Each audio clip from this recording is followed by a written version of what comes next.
Good morning, everybody.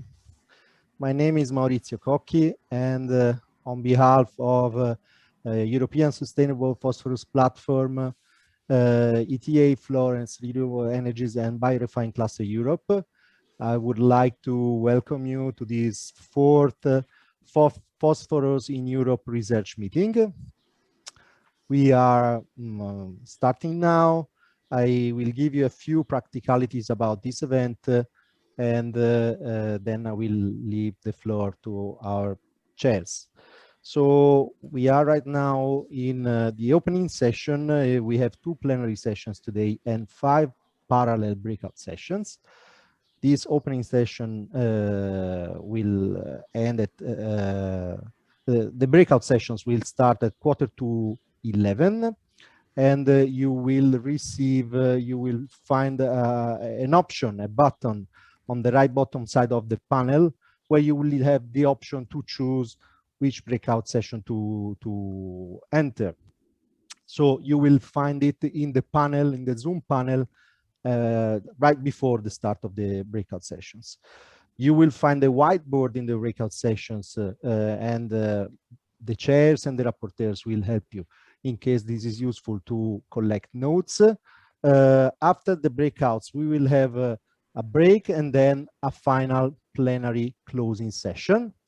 During the whole event, you will be free to interact with other participants through the chat window.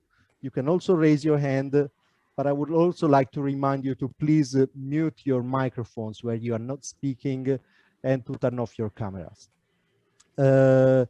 We are right now 228 people. We have over 630 registered participants as of this morning, and the slides and the recordings will be available soon after this meeting.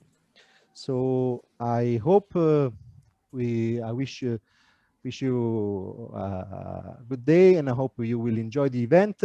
And with this, I would like to leave the floor to Ludwig Hermann, President of European Sustainable Phosphorus Platform. Good morning, everyone.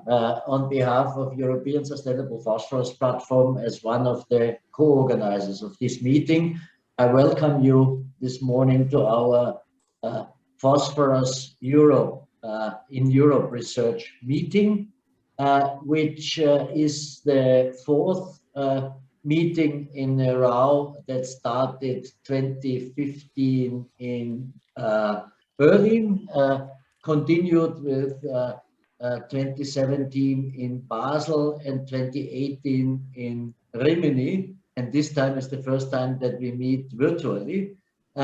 We have achieved quite some... Che si fa? Stop sharing e poi la rimetti o no? Come? Sorry? We have achieved quite some successes. The main achievement of this series of events was presented 2017 in Basel, which is probably the one and only inventory of research projects in Europe. This counts over 450 projects currently, and all of these projects you can find on our website, as you can find a lot of useful information about phosphorus and nutrients in general, and proceedings in the agricultural and urban environment related to nutrients and phosphorus. So this is what we can and what we pursue during our meetings. I think it's very relevant, particularly for policymakers that want to get informed about what research groups are doing within this European environment. And our inventory does not only include European research projects, it also includes all national research projects and European research projects beyond Horizon 2020 and now Horizon Europe, also Interreg and LIFE and all other activities that are going on in research groups. So listen to what you will see during this day. It will give you an overview. We will have short presentations of many different projects, and I hope it will be of interest to you. And then you can choose for yourself. The webinar will be recorded. If you want to get in touch with some of the projects, you're always welcome to do that. So thank you very much, and enjoy the day.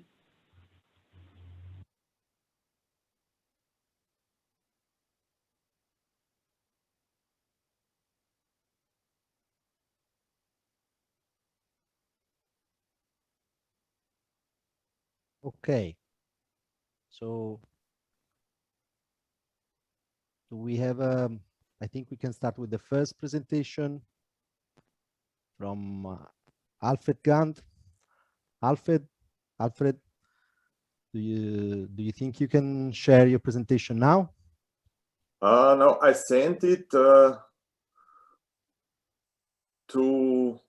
you. Yeah. Yes, I got the shares Okay, from Mr. so Grant. we'll I'm about to start sharing them from my screen. Okay. Okay, perfect. Thank you. Yeah, I have to apologize for two things. One side, I was planned for an afternoon session, but unfortunately, I have a tour on the farm, and then I had huge problems in the morning with my computer. Never happened before, but yeah. So I hope we can share my presentation through other computers. So please let's start with that. Okay, you should all be able to see this now. Yeah, perfect. Yeah, thank you very much. Just whenever I should switch slide, just tell me so, and we can flow through the presentation. Yes. So thanks a lot for the invitation. I want to present you within the next 10 minutes the EU mission in the area of soil health and food. And my name is Alfred Grant. I'm an organic farmer. I'm a member of the mission board for soil health and food. And I also have a small company where we produce organic fertilizer with the help of earthworms, kind of vermicomposting. So next slide, please.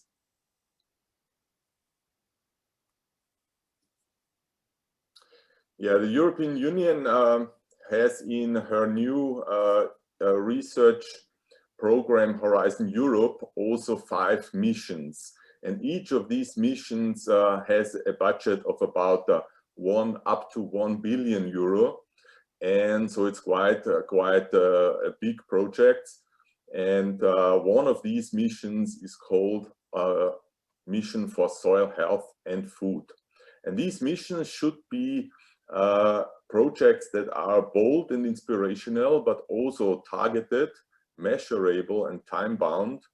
And it should be something really ambitious, because it is was selected as one of the societal challenges that Europe is facing right now.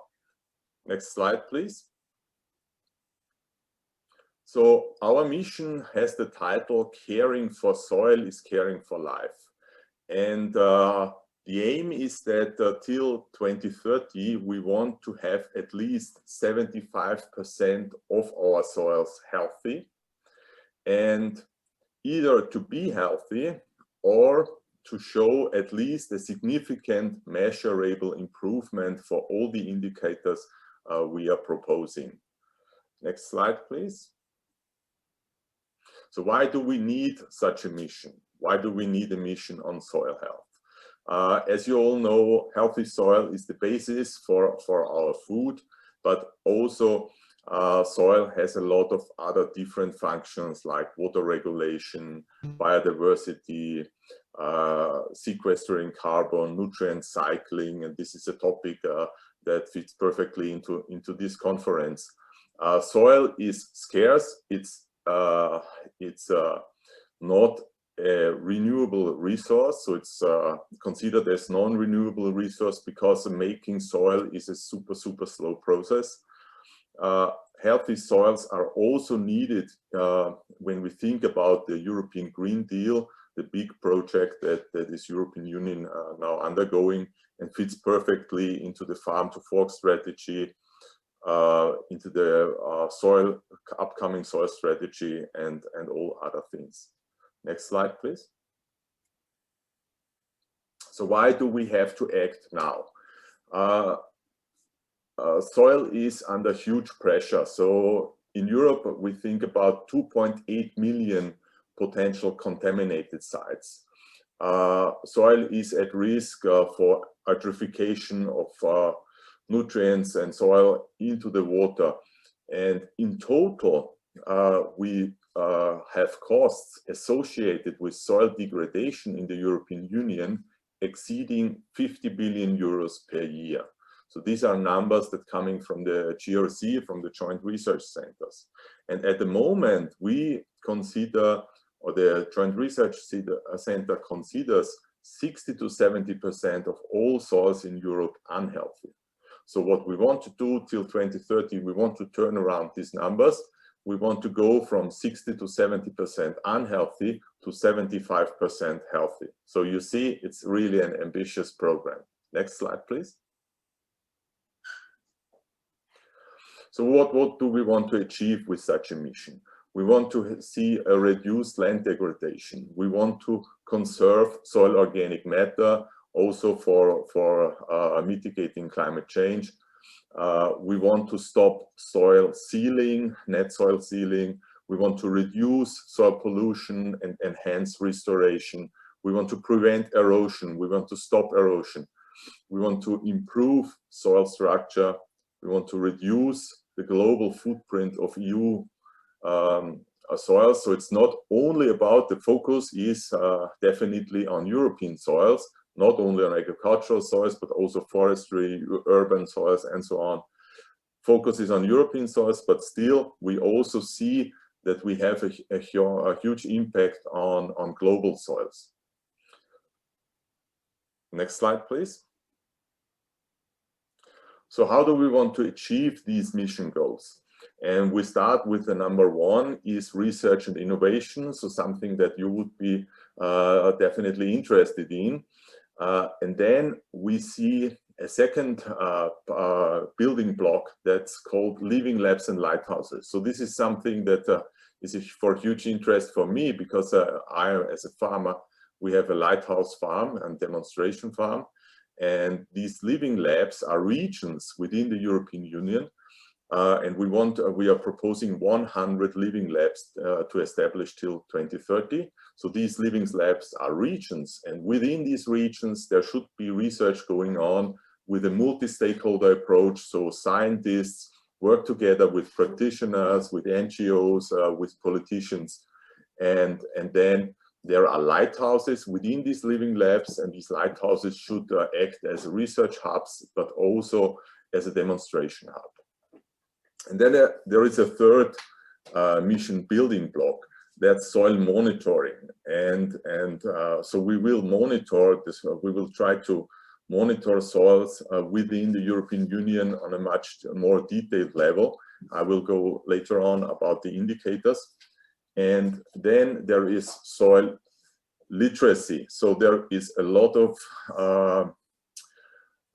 need to increase awareness under European citizens. So the idea with the mission is, so every citizen within the European Union should know about the importance of soil and why soil health is so important for Europe.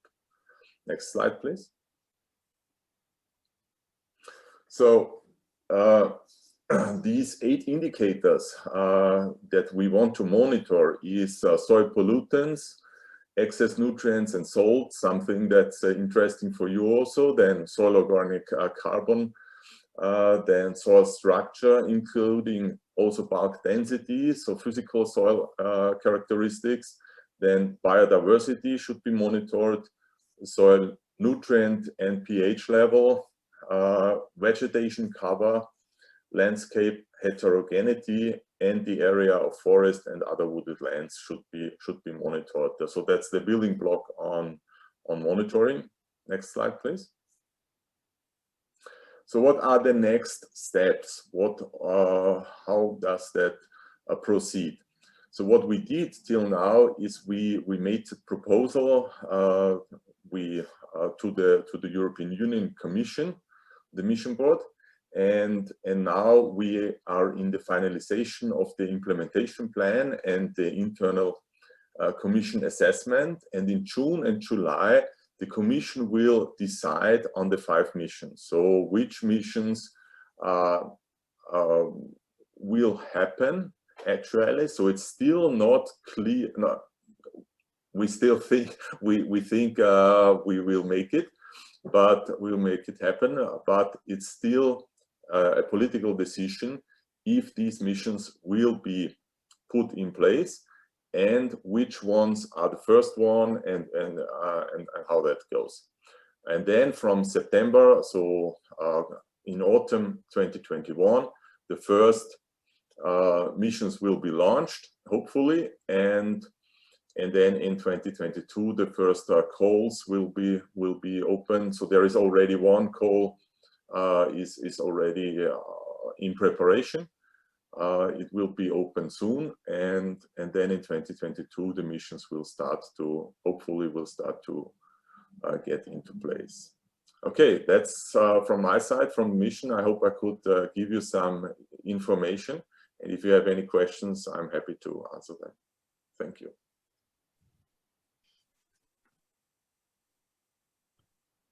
Thank you, Alfred. And now I would like to give the floor to Aurore Assaker from BioRefine Cluster, and then she will introduce our next speaker. Aurore, the floor is yours. Mauricio, I will share my screen.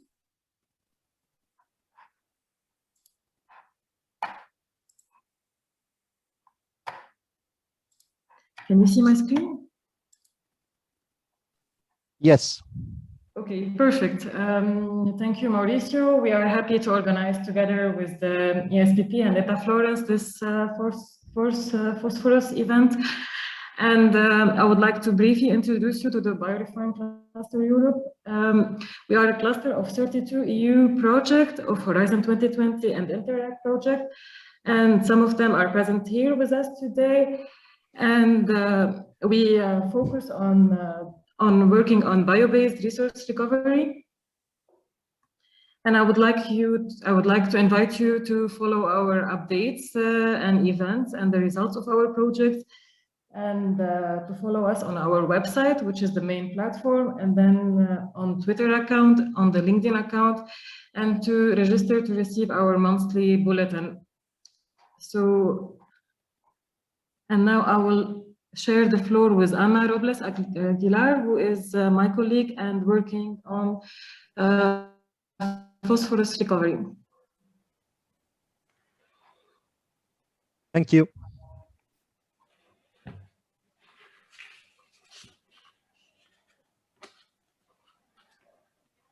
Hello, can you hear me?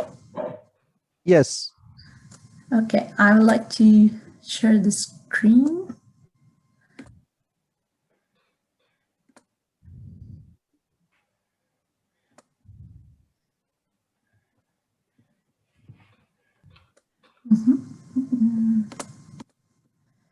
Hello, you see in the full screen mode? Yes, yes, please start. Okay, so thank you. I'm very glad to introduce you today to the International Thematic Network Resource and also some other nutrient initiatives that are part of the BioRefine Cluster Europe. Like my colleague Aurora said, we are co-organizers of this event. My name is Ana Robles Aguilar, and I'm working at TU Ghent as a postdoc on the phosphorus research line, but also I'm coordinator of the network. So as Aurora said, the BioRefine Cluster bring together different European projects. It was founded in 2013 as part of an Interact Northwest Europe project, and it was created to cover the need of bringing numerous consortia dealing with similar topics, but with a bit of fragmentation over Europe. So we wanted to ensure to have relevant impact on stakeholders, but also without overwhelming them with similar workshops and activities. So the BioRefine was created with this aim. Also in 2016, there was created an AP Agri focus group on nutrient recycling, and they wanted to tackle the question on how to improve the agronomic use of recycling nitrogen and phosphorus from organic sources. So it was realized that not only bringing together projects, but also experts and scientists in this nutrient recycling topic was necessary.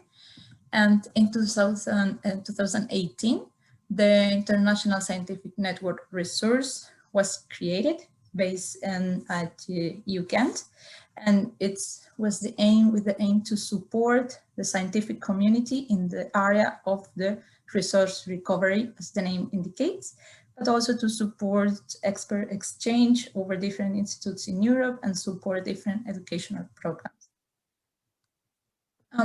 This is an overview of the partners that are currently part of the resource network.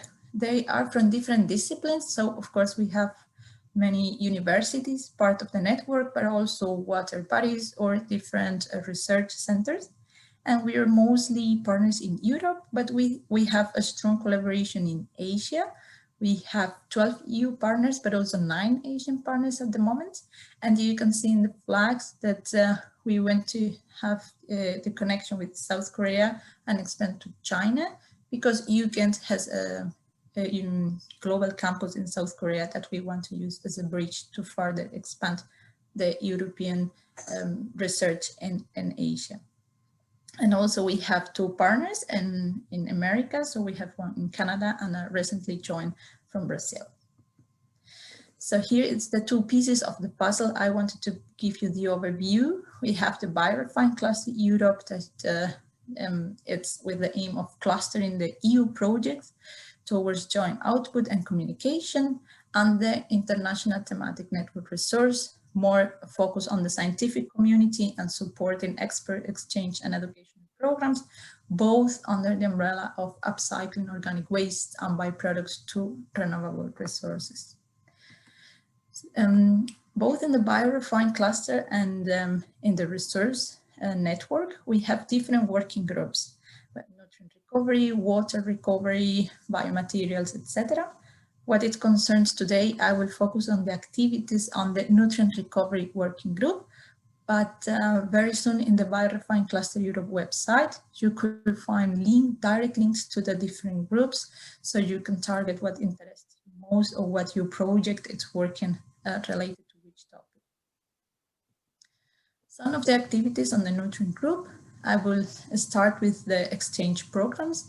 This is one of the core of the resource, and personally my main aim within this network, that it's the joint PhD network. This is with aiming that partner institutes wishing to visit some other institutions for at least 6 months can have a work in the frame of a dual degree. At the moment, we are more than 25 ongoing joint PhDs and postdocs within these different institutions that you can see in the map.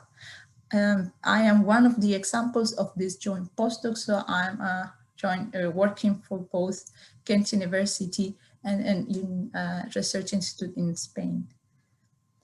So also we're part of different Marie Curie innovative training networks.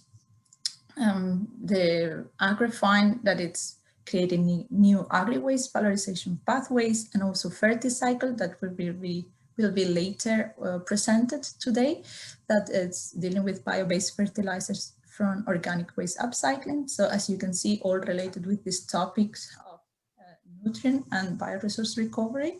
And they also support different secondments between students, where we are happy to support and collaborate and give advice. As part of some educational programs, the IMETE Erasmus Mundus program is an international Master of Science in Environmental Engineering and Technology. And it's part with different institutions like Ghent University, the UNESCO Institute for Water Education in the Netherlands, and the Institute of Chemical Technology in Prague, and some other associated partners in different countries. They're part of this Erasmus Mundus program that it's also co-coordinated by the resource network.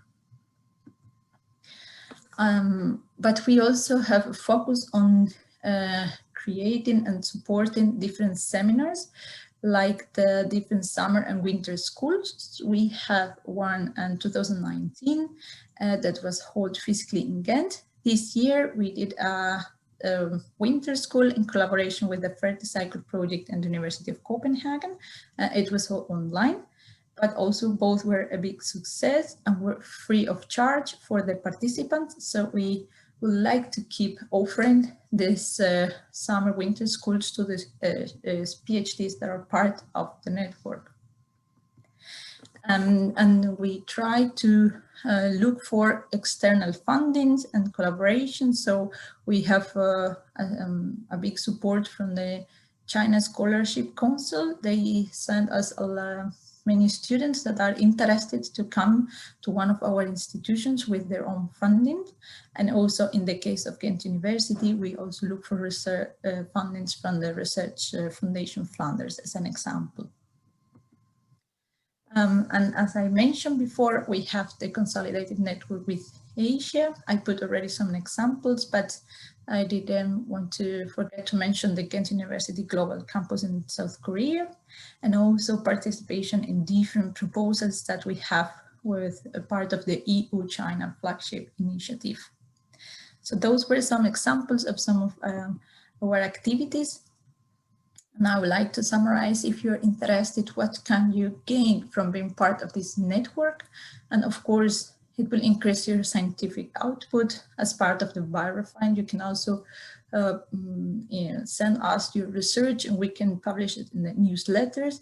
And if you're part of a joint doctorate, this can be the starting point of a further collaboration with the partners institute that you have been visiting for example, research projects.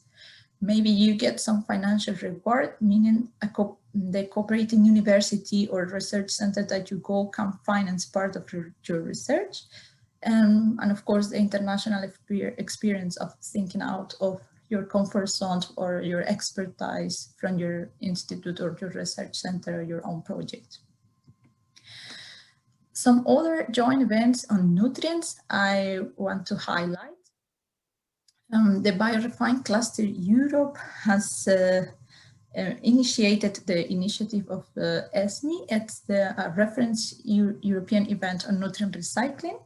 The one in 2019 was held in Brussels, and this year we needed to go virtual and online, but both were also big success, bringing together stakeholders from different stakeholders. So we gathered policymakers, researchers, industry representatives, many others. It was put together, nutrient recycling high on the EU circular economy agenda. They present a comprehensive overview on the different opportunities and benefits working in the nutrient recycling, and also there was different parallel workshops that with different focus, more focus on policy and others on innovative solutions, etc. At the same time, also BioRefine Cluster Europe is involved and support the dissemination of the projects that are part of the network of the BioRefine cluster at different events. So we are part of the Renewable Resource and Biorefinery Conference. The next one will be held in September in Portugal.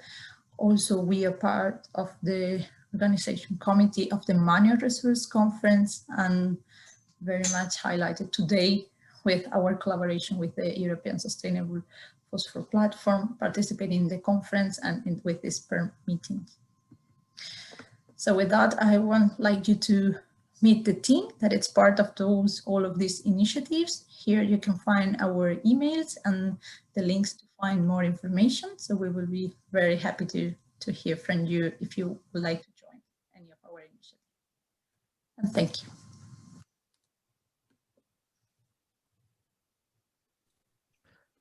Thank you, Anna. Thank you for your presentations. I think, let me open my camera. I think we now have time for a first round of questions and discussions. I would like to invite you all to submit your questions to the speakers and also ideas, proposals, feedback via the chat window to everyone, so everyone can interact. Remember, you can also raise your hand if you wish to speak, and we will decide based on the timing and the order. And I would like also to invite Ludwig here to manage this question and discussion session. I think we also have already at least one from the chat window, one question to Alfred. Yeah, we have a few questions, particularly for Alfred. Alfred, the main question is, you presented mainly soil-related subjects, but the mission is called Soil, Health and Food. And we have several questions here in the chat. First one regarding what about the other two terms, health and food? So how will this be included? Second, how will be soil health measured? Will the mission include parameters to be measured and standards how this could be measured in regard to soil health? So this, let's keep it for these two questions for the time, and then we can come back.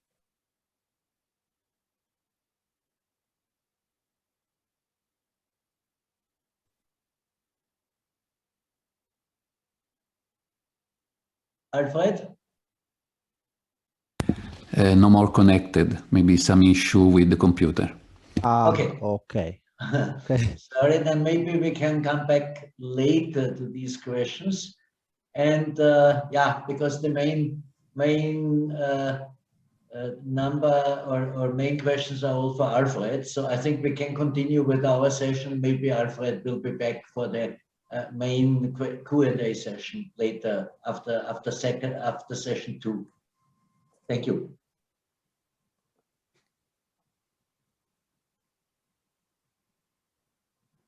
We have a question to Anna, if there is any cost for the projects to participate in the network. No. It's free to join. We just based on commitment. So of course, if you join the network, it's because you're aiming to participate and provide some inputs, but it's free of charge.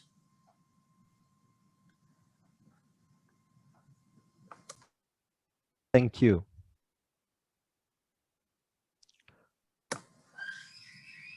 We also have a comment on the EU focus of this initiative and about the involvement of third countries, especially in Africa. Now, this is basically a meeting for research and innovation projects for European-wide, I understand, but I guess this can be certainly be extended to third countries. I don't know, maybe Ludwig, you can say something. Sorry, I was just screening if there are any other questions. Could you just repeat your? We have a comment regarding the extension of this initiative to third countries, especially in Africa. This is basically today a meeting of research projects for Europe. I see Chris here. He raised his hand. Yes, I mean, by and large, we have also extensions of the European research programs to other countries, and we have particularly also national programs for example, in Germany and in other countries that extend to other countries beyond Europe. but the main focus, of course, of the Horizon and Interreg and mission related programs is in Europe. And maybe I noted that Alfred indicated that the mission on soil health would include impacts resulting from EU imports. Yeah. Which may affect Africa. I mean, it's obviously going to more affect South America through imports of soy and so on. But obviously, whenever Europe imports food products, then we're having an indirect or a direct effect on soil in the country that is producing those food products if it's not produced in a way which ensures conservation of soil. But I think maybe we can come back to that if Alfred succeeds in reconnecting.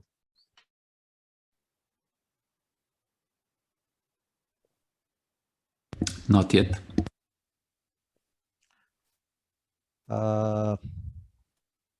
I received a notification that probably he had to leave. We are trying to get him back.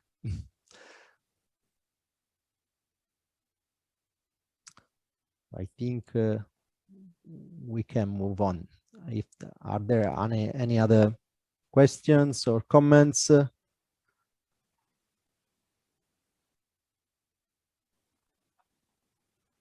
Otherwise, I think we can move to the next speakers. So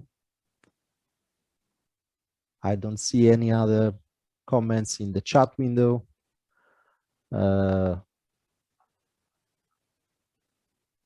I would like to invite Henning Lingsø-Foged from Organ Institute for his next presentation, from project recommendations to policy implementation and user uptake, the Sumano Gap Analysis Report 2020. Henning, the floor is yours. Thank you very much. And thank you very much to the organizers. It is really an honor to speak to you today here. And I will speak about this topic here, from project recommendation to policy implementation and user uptake. I think that every one of us who is working with projects, we would like to create some impact. And I think that if you think about it, it's clear that this impact must come through end user uptake. And in the area that we are working with, which is dealing with nutrients, including phosphorus and livestock manure management, the solutions are not always profitable for the end users, and therefore end user uptake, it means in many cases also that these this is how to say, forced by policies, policy implementation. I will share my my screen and go to my presentation. I hope you can see it now. Yes, we can enlarge it. Yes. So in this Sumano project, which stands for Sustainable Manure Nutrient Management for Reduction of Nutrient Loss in the Baltic Sea region, we have made this gap analysis. The case is also that the financier of this project, the Interreg Baltic, they also think that the projects, that the money they give to projects should create impact. And therefore they decided 2 years ago to make a number of thematic platforms. And Sumano is one of these thematic platforms, namely the one that is working with manure management and nutrient management. And we have how to say, we have on basis of 7 projects, we have tried to analyze the recommendations of these projects. We have synthesized them into new recommendations that are updated according to the current policy situation, and we have tried to get them more implemented into the national policies, and also to increase the end-use uptake. But we also made a gap analysis because we also wanted to say something generically about how can you in general make more impact of your projects. And this is the topic for my presentation here. With other words, also Sumano shall deliver higher impact of projects in this area of manure management and nutrients. And the 7 projects that we especially focus on, they represent 20 million euro in donor financing. But we also aim at creating lessons from analyzing these projects to make more effective projects in the future. So what we did was that we performed an analysis after the principles of deductive research. We defined 6 pitfalls where it typically goes wrong for projects. And I want to remind that these 7 projects that we analyze, its current and past projects in the Baltic Sea region, they are all having some kind of how to say, the donors, they have some kind of objective for giving the money that is dealing with manure management and nutrient management.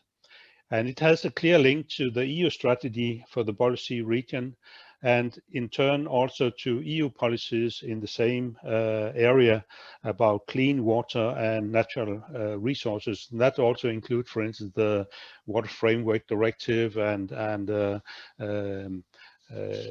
critical list of critical materials, including phosphorus. So the figure here shows these pitfalls that we defined. To the left is standing a person with a bright idea. He sees some possibility to create impact. That's symbolized by the flag to the right. And he is getting some. He is planning a project, and he's getting some financing to carry out this project. And the pitfalls, symbolize where it typically goes wrong. And what we suggest is that typically it many times go wrong already in the project planning phase. In the project planning, here's a failure because the project is not designed correct. Typically, there's something wrong with the objectives.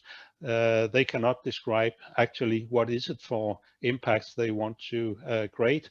Or we also see that some projects, they have some objectives, but that they design the activities different from the objectives. I can speak a lot about this figure here, but you see there's something that is blue and something is green, and it represents sort of something that is project dependent and something that is stakeholder dependent. You should try to minimize the area that is stakeholder dependent. The important parties should be included in the, let's say, backbone of the project structure, because it is not so lucky if stakeholders are just consider some externals that you communicate something to. It is not easy to create impact in that way. We tested these 6 pitfalls on the 7 projects, and depending on the type of pitfall, we assess the degree of successful avoiding pitfalls by qualitative assessments. It was really difficult because you see the Sumano team is deeply involved in these 7 projects as project coordinators or work package leaders. So they have some how to say biased opinion maybe to their own projects. So we try to make the assessment as objective as possible. We looked at formulation of the project proposal concerning formulation of especially the objectives, and we used very much referenced information.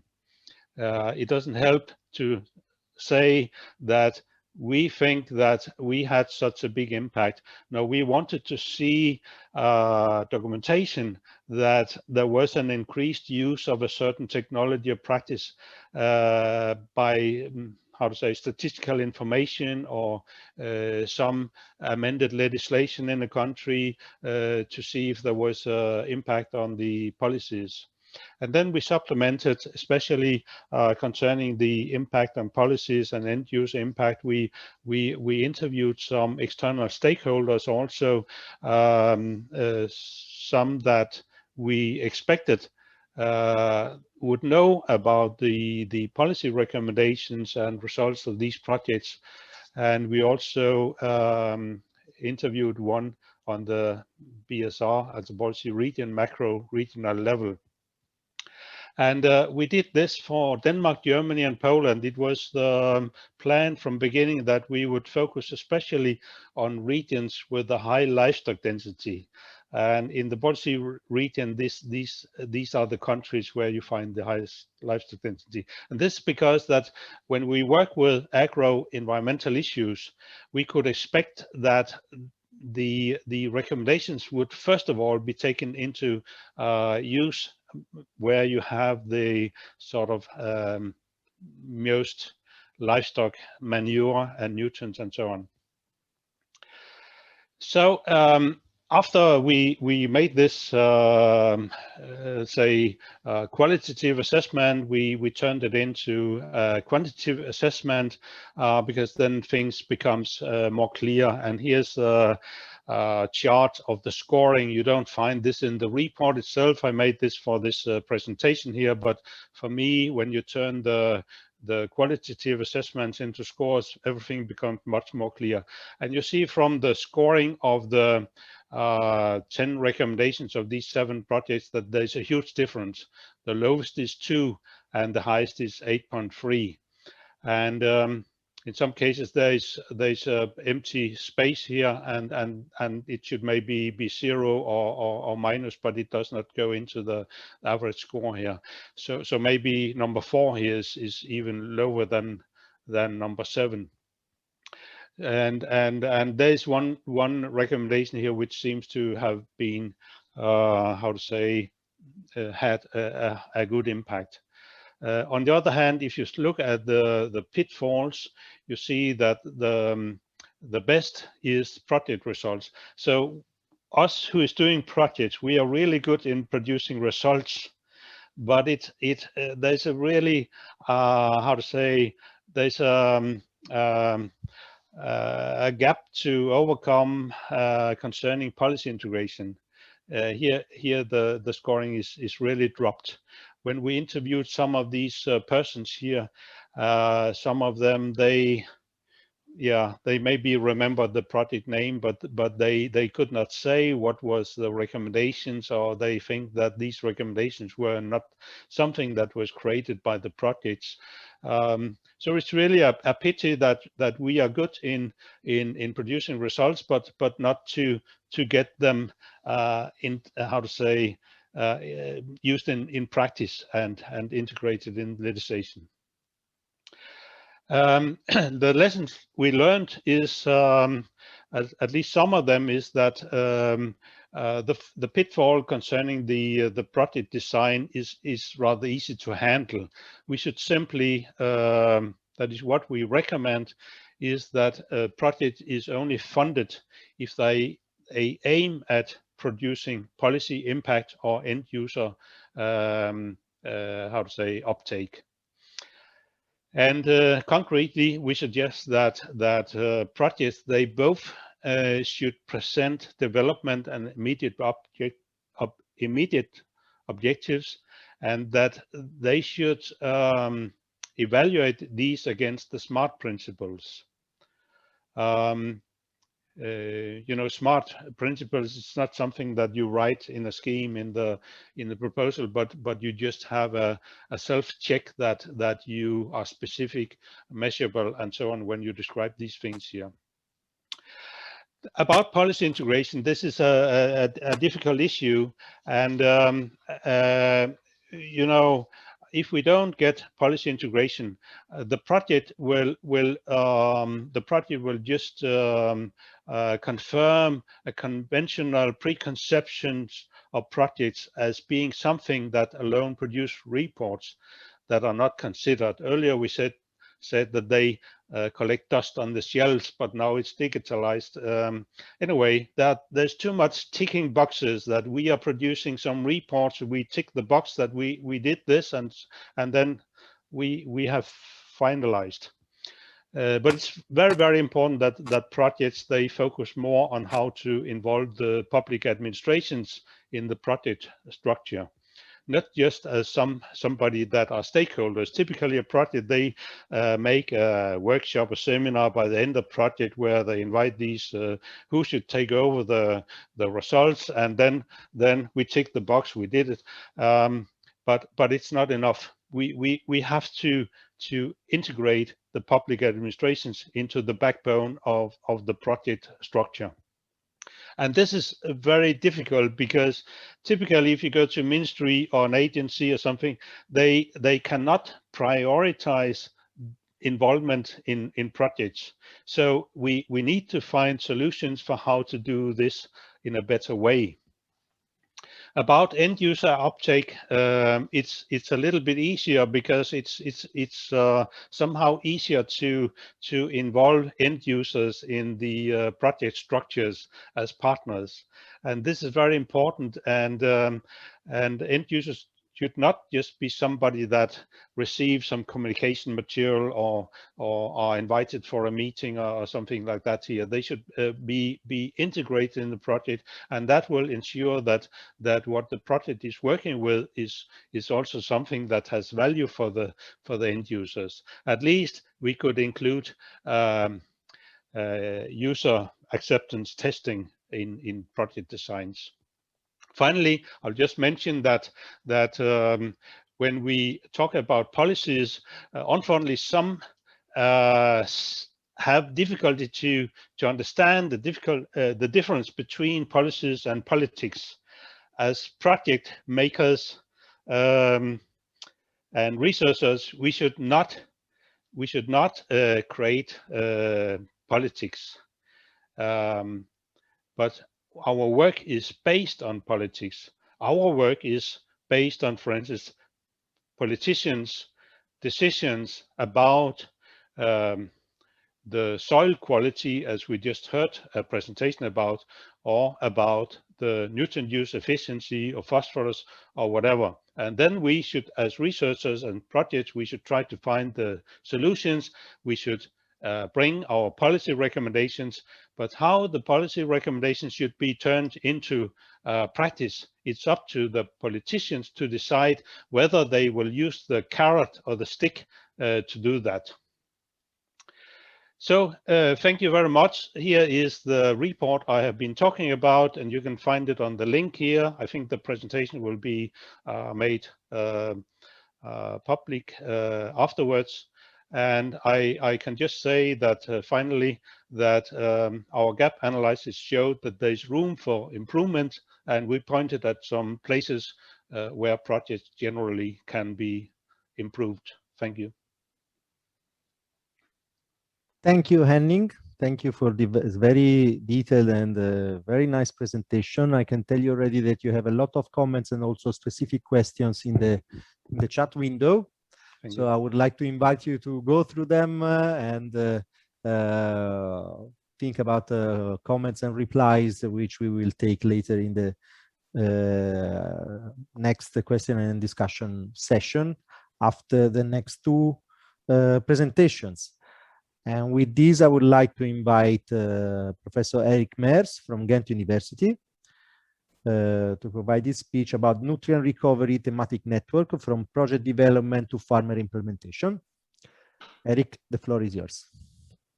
Hi. Hi. And so thank you for this opportunity to also present the nutrient management and nutrient recovery thematic network, the NutriOne network. Can you see my presentation, or is it not in presentation mode at the moment? It is not in presentation mode, but we can see it. Let me, is this better? Yes, now we can see it. Okay. So my name is Eric Meers. I'm from the Ghent University in Belgium, and our coordinator is of this NutriOne network is Edward Someus. So I will, at a quick glance, shed some light on what the NutriOne network is all about. So NutriOne stands for Nutrient Management and Nutrient Recovery Thematic Network. And it started in 2018, and like I mentioned, Edward Someus being the coordinator. The project is a CSA, which is Coordination Support Action, and that, for those familiar with the Horizon frameworks, implies that it's not research-oriented, but it's more coordination, it's more towards implementation oriented. And that is an important difference in the frameworks, because this one is more about trying to consolidate on innovation which is out there and trying to interlink with the stakeholders, which, as the previous speaker has indicated, is one of those pitfalls. So we need to be sure that we can interlink research findings and bring them towards our stakeholders. So the project itself has 18 partners across 8 member states, research institutes 9, so half of them, but actually those research institutes are agricultural practice centers as a majority. So there is only limited universities involved, for example. So those research centers are really agricultural centers which are in close contact already with farmers as well. In addition to the research institute, we also have small to medium enterprises involved, and also chambers of agriculture and farmer associations who are also amongst the 18 partners. So you can also see that the network itself is quite spread across Europe. So it's 8 member states, but we do have representation in the different corners of Europe. So the NutriOne is focusing mostly on, or is dedicated to, nitrogen and phosphorus. So zooming in on those macronutrients.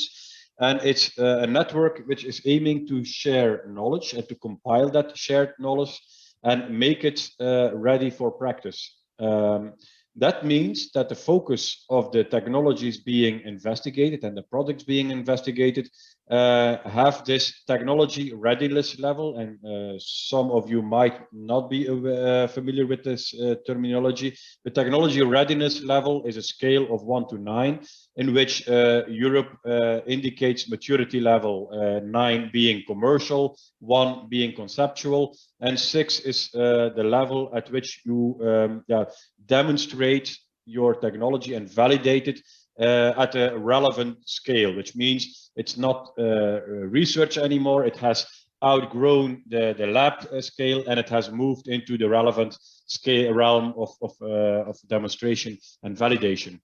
So the areas of interest are on nitrogen and phosphorus recovery, and looking at technologies and products that can make that recovery possible. And of course, we do have a very important policy framework to take into consideration. We have the European Fertilizing Product Regulation, which you are most aware of, I would assume, which will take effect and implementation as of July 2022.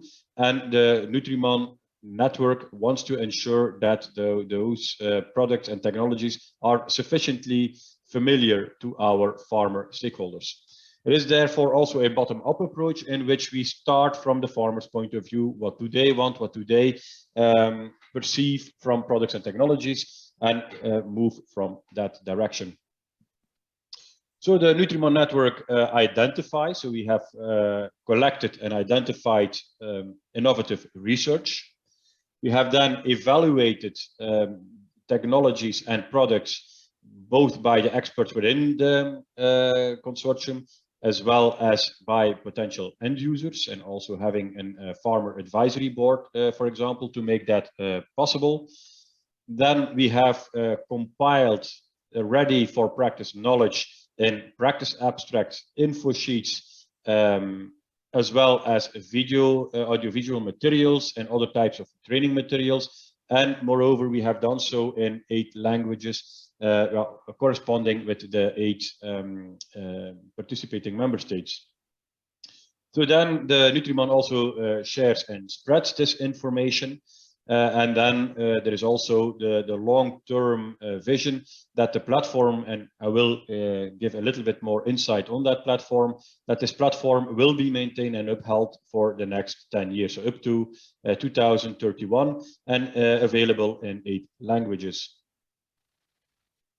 So for that purpose, so we have developed specifically a specific website for the farmers, and like I mentioned, it's in the 8 languages. It contains an online database of specifically for nitrogen and phosphorus recovery technologies, and also characterization of fertilizer products. So what can you find there? You will find EEP Agri practice abstracts, which are, by the way, then also linked to the EEP website using the format by the DG Agri of the European Commission. You will also find info sheets, product application training materials, and like I mentioned, audiovisual materials, and also infographics.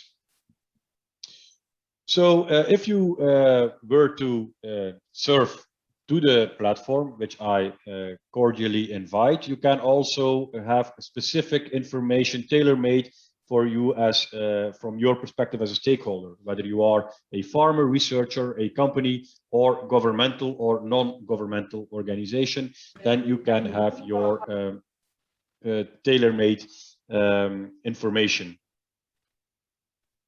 Now, we have worked in categories, both for the technologies and for the products. And for the technologies, we have been investigating 4 different categories of technologies. So we have the category on biological nutrient recovery, which contains technologies such as composting, anaerobic digestion, and microalgal technology. We have phosphorus precipitation from liquid manure, wastewaters, and rainwater as a technology category. Then we have thermochemical nutrient recovery, which contains technologies such as pyrolysis as being the most known one, and then developing products such as biochar. Then we have the physicochemical nitrogen recovery category, linking at processes that can recover from manure, digestate, and wastewater. And then you can think about things like separation, but also stripping, scrubbing, and membrane processes. So the platform also contains, and that's relevant to know, the direct contact information of the fertilizer manufacturers and the developers of each of the technologies. Of course, maintaining all the obligations that come with the GDPR and confidentiality and all the approvals that those contacts have provided to the network. So for those types of technologies, you can find also the contacts if you are interested, which makes it easier in the matchmaking. Like I mentioned, we are looking at technology, but we are also looking at products, and the product categories are listed here. We are looking at 5 different categories of products, and of course, products and technologies go hand in hand. So the technologies which have been investigated and are on the website, you also have the products that correspond with it and have their separate fact sheets. And we have the category on compost and digestate. we have a category on ashes, category on struvite and other P salts, other P products from precipitation processes. We have the biochars and the biophosphates. And then finally, we also have scrubber water, for example, from stripping scrubbing or evaporation, and mineral nitrogen concentrate, for example, from membrane processes. And again, on the website, you will be able to find the fertilizer manufacturers as well as developers of such products. Then a quick scan through also on how we come to the screening of technologies and products, because that is at the heart of what we are doing with the Nutrimon. We are at the top end, we are collecting information from European projects like in Cordis, so the framework from the live database, operational groups, which, as you know, are nationally organized collaborations from farmer perspective, and we also use questionnaires. We pour that into a database, compiled information into fact sheets containing things like technology readiness level and other aspects, moving that into a long list of suitable technologies and products, and then we make selections into a matured list, and that matured list contains 50 technologies, 50 products for which fact sheets are generated, and then based on a farmer advisory board criteria, like I mentioned, we do have interactions with our farmer stakeholders. We generate this long list. I'm afraid you have. I'm sorry to tell you, but I'm afraid you have to go to the conclusions. Okay. We still have one more speaker and then the final discussion and a short break. Yes. Okay. Then I think rather than explain everything how we came to the screening, I will then give this conclusion. The easiest thing is to convince yourself. You can find the website at the bottom, nutrimon.net. You can go to the farmer platform, and there you can find the fact sheets and the information on all the technologies. You can find it in this kind of settings, so technology cards, product cards, and maybe the last point is that within the project network, apart from scrutinizing everything, we've also have the practice centers then demonstrating, which is of course also important, not just guiding farmers to the website, but also showing them directly in the field. And so that wraps it up for me. But I can cordially invite you to go to the NETS website. Nutrimon is also a member of the BioRefine cluster, which was already presented earlier today. So I'll leave it at that. And the Nutrimon Consortium and myself, of course, we thank you for your kind attention. Thank you, Eric. And I also invite you to go through the chat window and find some comments for your presentation, and we will certainly wrap up everything in the question and answer session after this last presentation. And with this, I would like to invite Federico De Filippi from CINEA, European Climate Infrastructure and Environment Executive Agency. Federico will present the live projects on wastewater from research and development to pilot testing and implementation. Federico, the floor is yours. Thank you. Thank you. You can hear me? We can hear you. Please. You can see my screen? Yes, if you can put it in full screen, it's better, but we can see it. Okay. Thank you, Maurizio. My name is Federico De Filippi. I'm project manager for within the LIFE program for the European Climate Infrastructure and Environmental Executive Agency, newly formed, so new agency. I will give you a flavor in 5 minutes of what is the LIFE program and what it goes about and what kind of projects can be funded through this program. The LIFE program 21-27 is the only EU program exclusively dedicated to environment, nature conservation, and climate action. You can see here on the left the themes with which we usually deal. We have 4 sub-programs: nature and biodiversity, circular economy and quality of life, climate change mitigation and adaptation, clean energy transition. The sub-program, which I think might interest more the audience of today's event, is the sub-program of circular economy and quality of life. Our total budget is around 5.43 billion in 7 years. And we had some changes. I know many of you know the LIFE program already. We will have today some projects which will be presented within the breakout rooms, within the thematic sessions.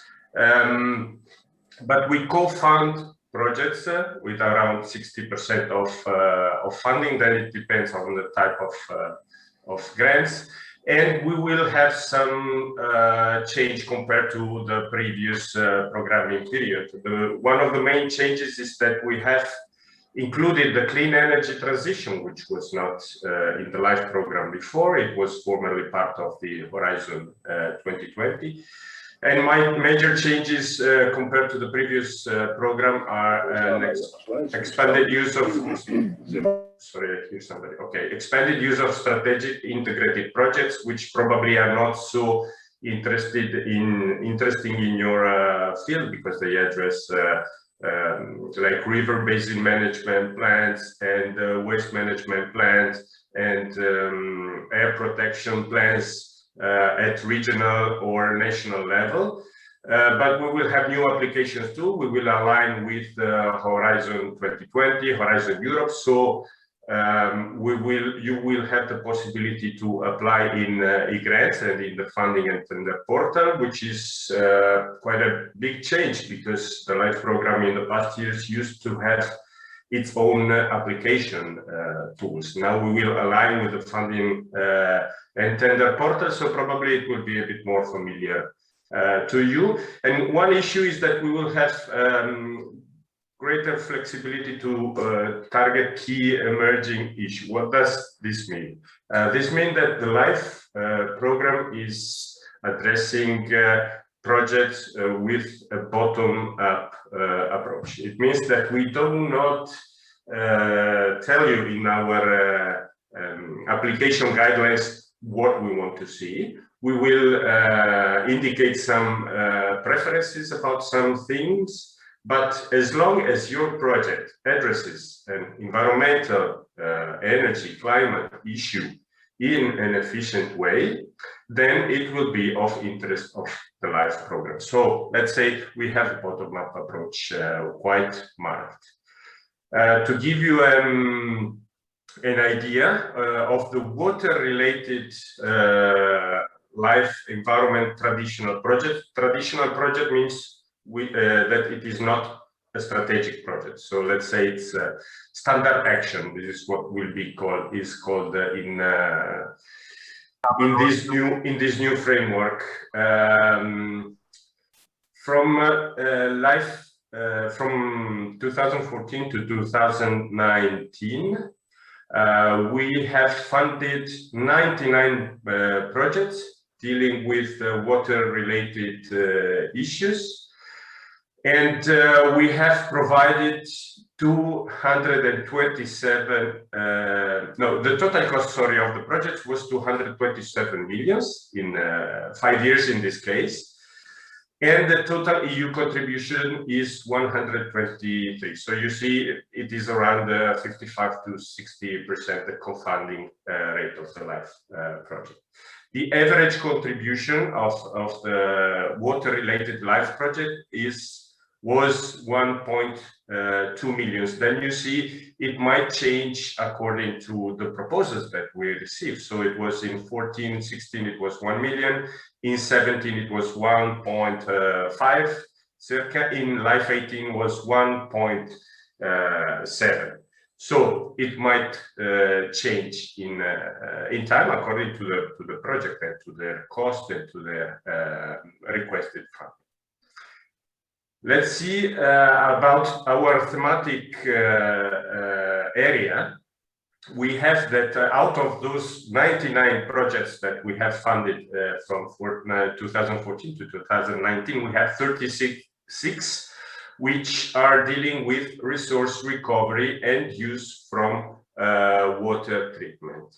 Now, today we will see a brief example of some of them, okay? And we also have some of the applicants and beneficiaries, we call them, is the entities that receive funding from the LIFE program. We have some beneficiaries which are participating here today.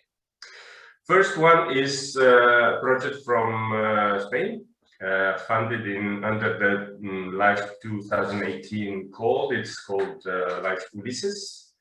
And it aims to demonstrate the conversion from a conventional wastewater treatment plant into a resource-efficient infrastructure, focusing on energy self-sufficiency and a full recycling concept. Now, I don't know if it's very visible, but this project is, let's say, it has an integrated approach towards the wastewater treatment activities. So we have a water line which is dealing with water treatment. We have a sludge line, which is the one of most interest to us today, and we have an energy line. So it will deal with three different issues dealing with wastewater treatment.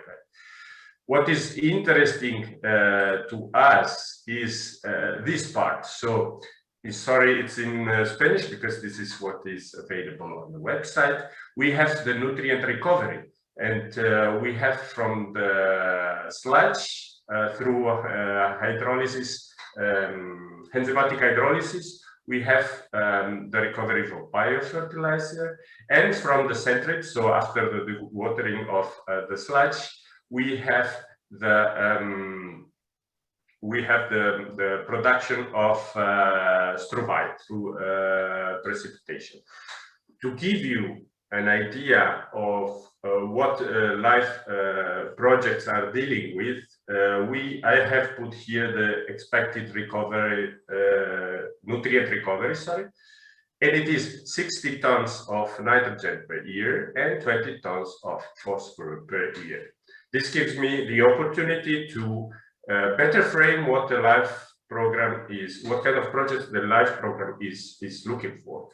We are looking for, or we aim to fund projects which are about application. We cannot fund research. You can have in your project a small research activity which is functional to the overall result of the project, but we don't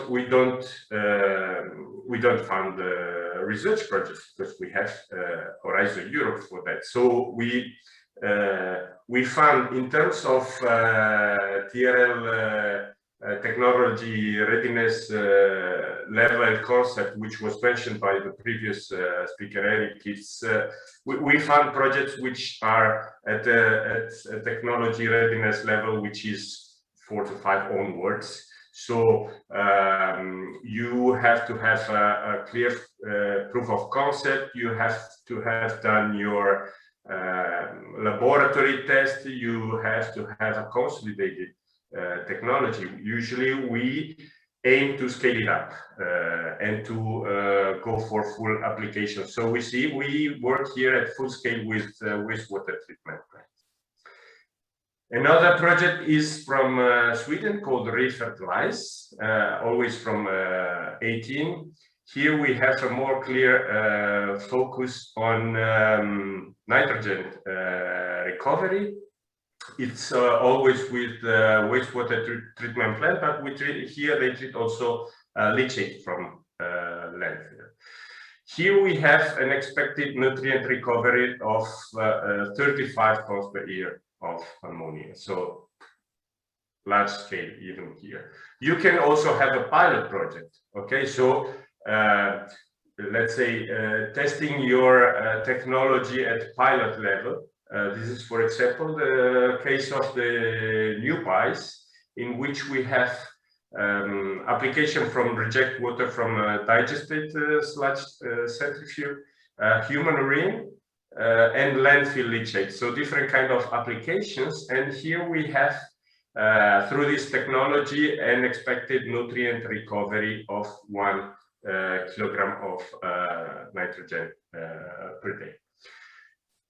If you want to have a major insight about projects, you can go search in the live project database. This is my last slide, so I will try to make it short. In the project live database, you find all information and contacts about all projects. So if you want to have a major technological insight, you can contact project beneficiaries and managers to this link. If you want to have more information about the live program, please participate to the live info days, which will be from 22 to 23 June. So we are nearly there. Specifically 23 of June, which will be the thematic info day for circular economy and quality of life. So this is what we are interested in. And the next call for proposal will be launched briefly in June. So in the next few weeks, you will have all in the information, and you will have the applicant guidelines and the call document, the application form, and all that you need. Please register and follow the info day. You will have the possibility to have a face-to-face meeting with the project managers. So probably it will be with me, which I'm dealing with water and nutrients. So participate in this, and you will have all the information that you will need. Thank you. Thank you, Federico. So this is very, very insightful, and we all look forward to participating to the info day. So we are at the end of the first series of presentations. There's time now for questions and discussions, and I hope also for a short coffee break. I would like to give the floor to Ludwig for handling the question and answers. In the meantime, I would like to remind you that the breakout sessions will start at 11:15. You will not receive a different link. You will join through the link of this session, and you will find an option to join the breakout rooms in the right bottom side of the panel, of the Zoom panel, soon after the question and answers. And I will repeat later. Ludwig, did you have a chance? I'm back here.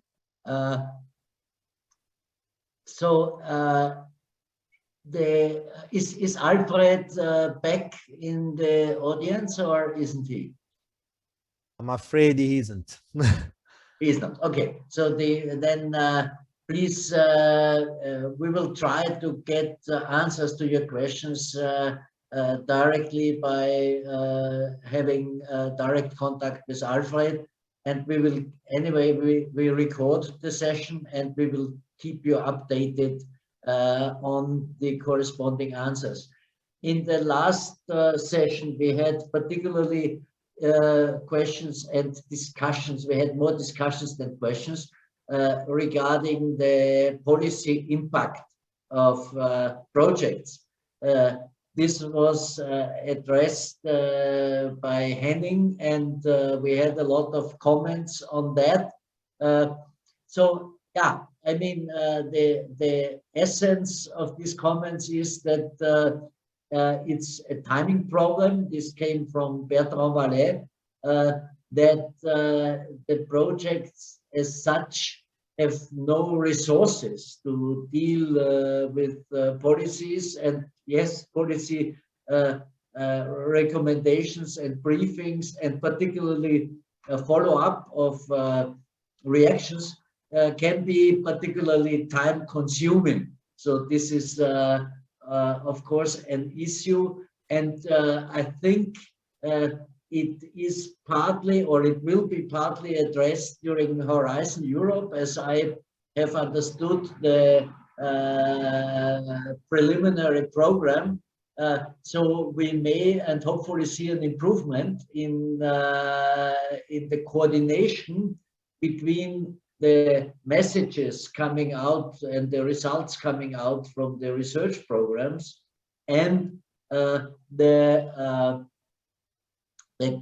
integration or implementation of the recommendations in European policies. And there was another comment, and that's of course true, that the fertilizing product regulation is a European regulation, but you have in parallel, independently from this, you have your national regulations, dealing with fertilizer production and application. And the European Commission has no influence on the national regulations. So the national regulations continue to be effective, and as a separate layer you have the European fertilizing product regulation. Yeah, so I do not see, I'm just screening the chat, but I do not see any specific questions from this session. Do you see one? I think there is one question maybe for Christian Kabe. If you would like to elaborate more on the uptake in policy of his project PREX, and maybe also regarding the smart plant project that was mentioned before in the chat. Christian Kabe, you wish to elaborate? Okay, I can see you. Hello. Hello, please. Yeah, we provided a lot of input regarding risk assessment for different nutrient recycling routes and also quality criteria, and also provided a lot of technical input to the work of the Struber's working group, which was then also used for shaping the annex for the FPR. Thank you. Thank you. And I saw also some comments regarding the smart plant project. Maybe it was Francesco Fatone. Thank you, Maurizio. Yes, it's me. I've been coordinating the smart plant project, and we were invited in the national committee as expert group that was drafting the new legislation on sewage sludge management. It is still a draft after 2 years.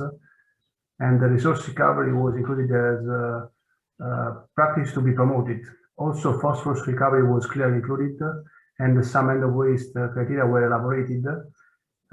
And this resource recovery concept and safe reuse was also included in the national tariff method, again, clearly promoted. So this is a good driver for utilities to think about this new way to handle what is currently a problem. So what I mentioned also in one of my comments, the format of our deliverable was easy to be uptaken from legislators, from policymakers and politics. So this was why we were invited directly in the bureaucratic machine. That's why we were able to make an impact during the project, not only after the project. Thank you. So these are good examples of impact of European projects at policy level. Maybe, sorry to interrupt you, maybe one question that is addressed to the whole audience. Are there any additional projects that were dealing with the evaluation of European research projects? Is anyone in the audience who can report about another evaluation project, apart from Sumanu?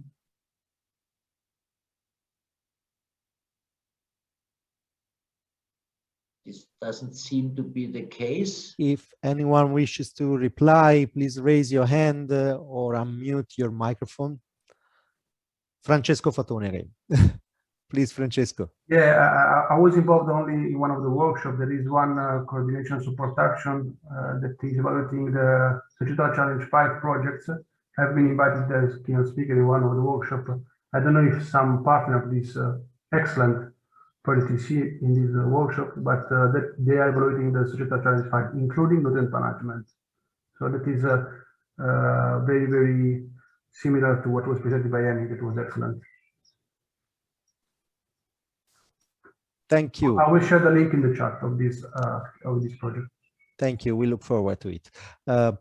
Any other comments? I don't see any other comments from the floor. Ludwig. In the meantime, I would like to ask my colleague Ernesto if we can already start opening the link for the breakout rooms so that we can show it where it will be, but they will start at 11:45. So now if you click on the three dots, on the right hand, on the right bottom side of the Zoom panel, you will find also an option for join the breakouts. And from that one, you will be able to access the breakout rooms. They will also be able to come back to the main session and in case change breakout room if needed. Thank you. If no button is there, please disconnect from the meeting, update your Zoom client, and then connect again. Thank you. Yes, you will find it again. It's I can see it. I hope anyone can see it. They are moving. Yes. Okay. Ludwig, do you have any other comments, or can we take a short coffee break and restart at 11:45? I think Ludwig joined one of the breakouts. So I would like to invite you all. I would like to thank you first for being here at this session. I think we achieved more than 370 participants in this morning session. Let's have a coffee break and we meet again in the breakout rooms at 11:45. Thank you.